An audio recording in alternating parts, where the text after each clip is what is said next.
Hello दोस्तों, मैं आपके लिए एक और नया अपडेट लेकर आया हूं। दोस्तों, ये अपडेट जॉब्स के हवाले से है जो कि जवाहरलाल नेहरू यूनिवर्सिटी में आए हैं, जो कि न्यू दिल्ली में यूनिवर्सिटी है। तो दोस्तों, यहाँ पर जो ये पोस्ट्स हैं और इसका जो पेमेंट स्केल है वो यहाँ पर दिया गया है।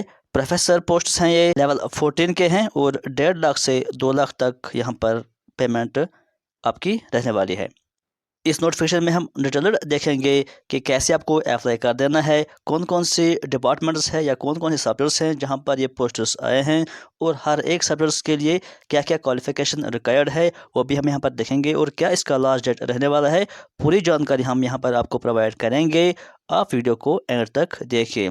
तो इस नोटिफिकेशन में क्या कहा गया है कि JNU ने फैकल्टी पोजिशंस के लिए एप्लीकेशन ओपन किए हैं। इसके लिए अप्लाई कौन कर सकता है? इंडियन नेशनल्स और ओवरसीज सिटीजन्स ऑफ इंडिया, वो सारे इसके लिए अप्लाई कर सकते हैं। हर एक पोजीशन के अकॉर्डिंग, हर एक पोजीशन के साथ ही एलिजिबिलिटी और स्पेशलाइजेशन अटैच की गई है कि क्या क्या स्पेशलाइजेशन होनी चाहिए, क्या क्या क्या क्वालिफिकेशन होनी चाहिए, वो हम डिटेल्ड इसमें देखेंगे। तो यहाँ पर भी इन शॉर्ट में यहाँ पर दिया गया है। तो इसके अलावा भी अलग अलग पोस्ट्स के हिसाब से दिया गया है, तो हम यहाँ पर इसको रीड नहीं करेंगे। तो हम पोस्ट्स के कॉरस्पॉन्डिंग में ही रीड करेंगे कि किसको क्या क्वालिफिकेशन रिक्वायर्ड है। लेकिन यहाँ पर जो दिया गया है एक्स्ट्रा यानी नोट दिया गया है कि मिनिमम जो 55% मार्क्स होना चाहिए आपका PG लेवल में, और यहाँ पर यह भी कहा गया है कि 5% आपको रिलैक्सेशन दिया जाता है। कैटेगरी जो भी होती है OBC SC ST, ये आप जानते ही हैं। तो चलिए हम चलते हैं पोस्ट्स पर और देखते हैं कि किस डिपार्टमेंट्स में पोस्ट्स हैं और क्या क्या क्वालिफिकेशन रिक्वायर्ड है। उसके बाद हम डेट्स भी देखेंगे और कहाँ पे आपको अप्लाई कर देना है वो भी हम देखेंगे। यहाँ पे लिखा है details of the posts with qualification specialisations desirable qualification as under. तो पहला जो स्कूल है, school of arts and aesthetics, post है प्रोफेसर। यहाँ पर अनरिजर्व्ड के तहत ये पोस्ट्स फुलफिल किए जाएंगे। तो क्वालिफिकेशन क्या है यहाँ से आप इसको रीड कर सकते हो। तो दूसरा है school of arts and aesthetics, professor, OBC category के तहत पोस्ट है। तो यहाँ से क्वालिफिकेशन रिक्वायर्ड क्या है दिया गया है। उसके बाद यहाँ पर school of computational integrative sciences, professor post है। यहाँ OBC कैटेगरी के तहत पोस्ट फिल किया जाएगा और यहाँ से क्वालिफिकेशन दी गई है। इसको हम रीड नहीं करेंगे लाइन बाय लाइन क्योंकि टाइम वेस्ट हो जाएगा। आप अपने पोस्ट के हिसाब से वीडियो को पॉज कर सकते हो या इसका स्क्रीनशॉट लेकर इसको रीड कर सकते हो। नेक्स्ट जो है school of computational integrative sciences, professor post है OBC कैटेगरी के तहत। ये वाली क्वालिफिकेशन इसके लिए रिक्वायर्ड है। यहाँ पर भी कुछ पार्ट है उसका। उसके बाद जो फिफ्थ स्कूल है school of computer systems sciences, professor SC category के तहत जो पोस्ट है ये क्वालिफिकेशन है। इस स्कूल में प्रोफेसर जो है OBC कैटेगरी के तहत, ये वाली क्वालिफिकेशन इसके लिए रिक्वायर्ड है। फिर से school of computer and systems science PHOH category के तहत जो प्रोफेसर फिल किया जाएगा, यहाँ पर क्वालिफिकेशन रिक्वायर्ड है दिया गया है। उसके बाद school of environmental science, professor in soil chemistry के लिए पोस्ट है SC कैटेगरी के तहत। तो ये वाली क्वालिफिकेशन उसके लिए होनी चाहिए। इसी स्कूल में professor in chemical hazards and risk assessment ST category के तहत पोस्ट फिल किए जाएंगे। तो ये इसकी क्वालिफिकेशन रिक्वायर्ड है। उसके बाद इसी स्कूल में professor in climate and air pollution modelling, OBC category के तहत जो पोस्ट फिल किया जाएगा, तो यहाँ से क्वालिफिकेशन दी गई है। उसके बाद इस स्कूल में प्रोफेसर इन एनवायरमेंटल मॉडलिंग अनरिजर्व्ड यानी जनरल कैटेगरी के तहत, तो यहाँ से क्वालिफिकेशन दिया गया है। इस स्कूल में एक और post professor in environmental analytical chemistry ST तहत जो फिल किए जाएंगे, तो यहाँ से क्वालिफिकेशन दिया गया है। इसी स्कूल से professor in marine geosciences and ocean sciences OBC backlog, तो यहाँ से क्वालिफिकेशन रिक्वायर्ड दिया गया है। उसके बाद स्कूल ऑफ एनवायरमेंटल साइंस से ही एक और पोस्ट है प्रोफेसर एनवायरमेंटल जियोसाइंसेस अनरिजर्व्ड कैटेगरी के तहत, तो यहाँ से क्वालिफिकेशन दिया गया है। स्कूल ऑफ लाइफ साइंस के तहत जो पोस्ट है professor of stem cell and development biology ऐसी कैटेगरी के तहत यहाँ से क्वालिफिकेशन दिया गया है। स्कूल ऑफ लाइफ साइंस से प्रोफेसर ऑफ बायोकेमिस्ट्री का ओबीसी कैटेगरी, तो यहाँ से क्वालिफिकेशन दिया गया है। यहाँ पर भी कुछ इसकी रिक्वायरमेंट्स है। उसके बाद स्कूल ऑफ लाइफ साइंस से एक और professor of neuroscience cognitive biology AWS category के तहत पोस्ट है, तो यहाँ से क्वालिफिकेशन आप देख सकते हो। School of life science professor of cell biology ऐसी कैटेगरी, तो यहाँ से आप पोस्ट की क्वालिफिकेशन देख सकते हो। स्कूल ऑफ लाइफ साइंस से professor of immunity and infection OBC, तो यहाँ से आप क्वालिफिकेशन देख लो। School of life sciences professor of cancer biology OBC category, और यहाँ से क्वालिफिकेशन दिया गया है। स्कूल ऑफ लाइफ साइंस फिर से और professor of microbiology unreserved category, और यहाँ से क्वालिफिकेशन दिया गया है। School of life science professor of computational and system biology ST category, और यहाँ से आप क्वालिफिकेशन देख सकते हैं। School of life science professor of ecology and biodiversity unreserved category, और यहाँ पर आप क्वालिफिकेशन इसकी देख सकते हैं। और उसके बाद Atal Bihari Vajpayee school of management and entrepreneurship professor post OBC category, और यहाँ से आप इसकी क्वालिफिकेशन देख सकते हैं। School of physical science professor ST category, तो यहाँ पर क्वालिफिकेशन दिया गया है। उसके बाद school of physical science professor ST category, और यहाँ पर आप इसकी क्वालिफिकेशन देख सकते हैं। School of physical science professor OBC category, तो यहाँ से आप क्वालिफिकेशन इसकी देख सकते हैं। Centre for the study of law and governance professor OBC backlog, तो यहाँ से आप इसकी क्वालिफिकेशन रिक्वायर्ड क्या है देख सकते हैं। Centre for the study of law and governance professor SC category, तो यहाँ से आप क्वालिफिकेशन देख लो। उसके बाद special centre for nano science professor OBC category के तहत पोस्ट्स फिल किए जाएंगे, और यहाँ से क्वालिफिकेशन रिक्वायर्ड दिया गया है। उसके बाद special centre for nano science से एक और पोस्ट प्रोफेसर ST कैटेगरी, और यहाँ से आप क्वालिफिकेशन देख लो। Special centre for the study of North East India, तो प्रोफेसर OBC बैकलॉग, तो यहाँ से आप इसकी क्वालिफिकेशन देख सकते हैं। उसके बाद special centre for national security studies professor unreserved category के तहत, तो यहाँ से आप इसकी क्वालिफिकेशन देख सकते हैं। उसके बाद स्कूल ऑफ इंटरनेशनल स्टडीज़, जिसमें सेंटर फॉर अफ्रीकन स्टडीज़ पहला है, और प्रोफेसर पोस्ट है PHVH कैटेगरी के तहत, और यहाँ से क्वालिफिकेशन रिक्वायर्ड है। Centre for Canadian US and Latin American studies professor in Latin American studies OBC category, और यहाँ से क्वालिफिकेशन आप देख सकते हैं। उसके बाद centre for Canadian US and Latin America में professor in US studies ST category, यहाँ पर आप क्वालिफिकेशन देख सकते हैं। Centre for East Asian studies professor SC category, यहाँ से आप क्वालिफिकेशन देख ले।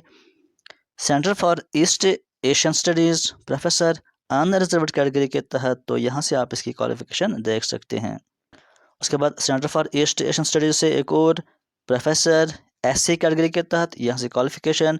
Centre for Indo Pacific studies professor ST category, यहाँ से आप क्वालिफिकेशन इसकी देख सकते हैं। Centre for international legal studies professor in international law SC category, और यहाँ से पोस्ट की क्वालिफिकेशन देख सकते हैं। Centre for international legal studies professor in international law unreserved category, और यहाँ से आप क्वालिफिकेशन देख सकते हैं। Centre for international politics organisation and disaster management professor in international politics SC category, यहाँ से आप क्वालिफिकेशन इसकी देख सकते हैं। Centre for international politics professor in international organisation unreserved category, यहाँ से क्वालिफिकेशन दिया गया है।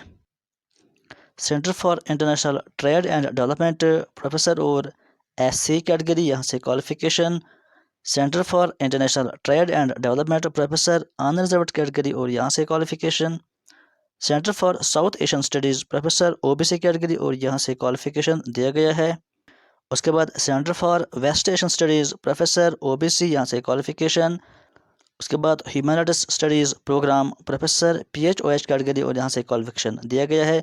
उसके बाद school of language literature and culture studies पहला जो है centre for Indian languages professor unreserved category, और यहाँ से क्वालिफिकेशन दिया गया है। Centre for Indian language professor in Urdu, यहाँ से क्वालिफिकेशन दिया गया है। Centre for Indian language professor EWS category, और यहाँ से क्वालिफिकेशन इसकी दी गई है। Centre for Japanese studies professor unreserved category, और यहाँ से क्वालिफिकेशन दिया गया है। Centre for linguistics professor ST category, यहाँ से qualification. Centre for linguistics professor OBC backlog, तो यहाँ से क्वालिफिकेशन दिया गया है। Centre for Russian studies professor unreserved category, तो यहाँ पर क्वालिफिकेशन दिया गया है। Centre for Russian studies professor unreserved category, तो यहाँ से क्वालिफिकेशन दिया गया है। उसके बाद centre for Spanish Portuguese Italian professor OBC category, यहाँ से क्वालिफिकेशन। उसके बाद स्कूल ऑफ सोशल साइंसेज में तो पहला जो स्कूल है centre for economic studies and planning professor unreserved category, तो यहाँ से qualification. Centre for economic studies and planning professor general category, और यहाँ से क्वालिफिकेशन दिया गया है। Centre for economic studies and planning professor OBC category, और यहाँ से क्वालिफिकेशन दिया गया है। उसके बाद centre for economic studies professor OBC category, यहाँ से qualification. Centre for historical studies professor OBC category, यहाँ से qualification. Centre for historical studies professor PHVH category, यहाँ से qualification. Centre for historical studies professor general category, यहाँ से qualification आप देख सकते हैं। Centre for historical studies professor ST category, यहाँ से qualification. Centre for philosophy professor general category, यहाँ से qualification. Centre for political studies professor SC category, तो यहाँ से qualification. Centre for political studies professor OBC category, यहाँ से आप स्पेशलाइजेशन और क्वालिफिकेशन देख सकते हैं। Centre for political studies professor general category, और यहाँ से आप क्वालिफिकेशन देख सकते हैं। Centre for social medicine and community health professor OBC category, यहाँ से qualification. Centre for social medicine general category, और यहाँ से क्वालिफिकेशन आप देख सकते हैं। Centre for studies in science policy OBC category, और यहाँ से आप क्वालिफिकेशन की दे सकते हैं। Centre for studies in science policy professor PHVH category, यहाँ से आप क्वालिफिकेशन की देख सकते हैं। Centre for study of regional development professor in social geography general category, और यहाँ से आप इसकी क्वालिफिकेशन देख सकते हैं। उसके बाद centre for study of regional development professor in regional geography human ecology climatology hydrology general category है, और यहाँ पर आप क्वालिफिकेशन की देख सकते हैं।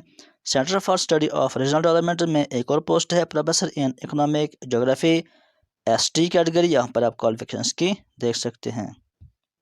उसके बाद सेंटर फॉर स्टडीज़ से एक और यानी professor in population and settlement geography general category, यहाँ पर आप क्वालिफिकेशन की देख सकते हैं।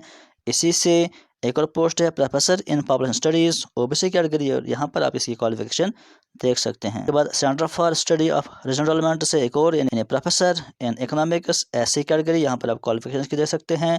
इसी से प्रोफेसर ST, और यहाँ पर आप क्वालिफिकेशन देख सकते हैं।